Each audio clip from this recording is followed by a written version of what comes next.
Hi ಎಲ್ರಿಗೂ. ಮಾವಿನಕಾಯಿನ ಹಾಗೇನೋ ತಿಂತಾ ಇರ್ತೀವಿ, ಇಲ್ಲ ಉಪ್ಪಿನಕಾಯಿ ಮಾಡ್ತಾ ಇರ್ತೀವಿ. ನಾನಿವತ್ತು ಅದೇ ಮಾವಿನಕಾಯಿಂದ ಬೇಳೆ ಸಾರು ಮಾಡೋದನ್ನ ತೋರಿಸ್ತಾ ಇದ್ದೀನಿ. ಮಾವಿನಕಾಯಿನ ತೊಳೆದು ಸಿಪ್ಪೆ ತೆಗೆದ್ಬಿಟ್ಟು ಈ ರೀತಿ ದಪ್ಪದಾಗಿ ಹೆಚ್ಕೊಳ್ತಾ ಇದ್ದೀನಿ. ಮಾವಿನಕಾಯಿ ಬೇಳೆ ಸಾಂಬಾರು ರುಚಿ ಎಷ್ಟು ಚೆನ್ನಾಗಿತ್ತು ಅಂದ್ರೆ ಮತ್ತೆ ಮತ್ತೆ ಮಾಡ್ಕೊಂಡು ತಿನ್ಬೇಕು ಅನ್ನಿಸ್ತಾ ಇತ್ತು.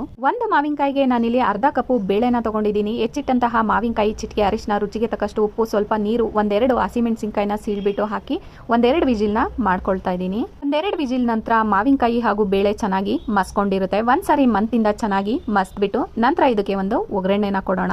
ಒಗ್ಗರಣೆಗೆ ತಕ್ಕಷ್ಟು ಎಣ್ಣೆನ ಹಾಕೊಳ್ತಾ ಇದ್ದೀನಿ. ಸಾಸಿವೆ, ಜೀರಿಗೆ, ಹಿಂಗು, ಒಂದೆರಡು ಒಣಮೆಣಸಿನಕಾಯಿ, ಕರಿಬೇವನ್ನ ಹಾಕಿ ಒಗ್ಗರಣೆನ ಮಾಡಿಕೊಂಡು ಕುದೀತಾ ಇರುವಂತಹ ಬೇಳೆ ಸಾರಿಗೆ ಒಗ್ಗರಣೆನ ಮಿಕ್ಸ್ ಮಾಡ್ಕೊಳ್ತಾ ಇದ್ದೀನಿ. ಬೇಳೆ ಸಾಂಬಾರ್ಗೆ ಸ್ವಲ್ಪ ತೆಂಗಿನಕಾಯಿ ತುರಿದ್ರೆ ರುಚಿ ತುಂಬಾನೇ ಚೆನ್ನಾಗಿರುತ್ತೆ. ಹಾಗೆ ಸ್ವಲ್ಪ ಕೊತ್ತಂಬರಿ ಸೊಪ್ಪು, 1 ಸ್ಪೂನ್ ಅಷ್ಟು ಧನಿಯಾ ಬೀಜದ ಪುಡಿನ ಹಾಕೊಂಡು ಒಂದೆರಡು ಕುದಿಸ್ಕೊಂಡ್ರೆ ಮಾವಿನಕಾಯಿ ಬೇಳೆ ಸಾಂಬಾರು ರೆಡಿ. ಬಿಸಿ ಬಿಸಿ ಅನ್ನದ ಜೊತೆ ಹಪ್ಪಳನ ನಂಚ್ಕೊಂಡು ತಿಂತಾ ಇದ್ರೆ ರುಚಿ ಹೇಗಿರುತ್ತೆ ಅಲ್ವಾ? ಟ್ರೈ ಮಾಡಿ ನೋಡಿ. Thank you so much.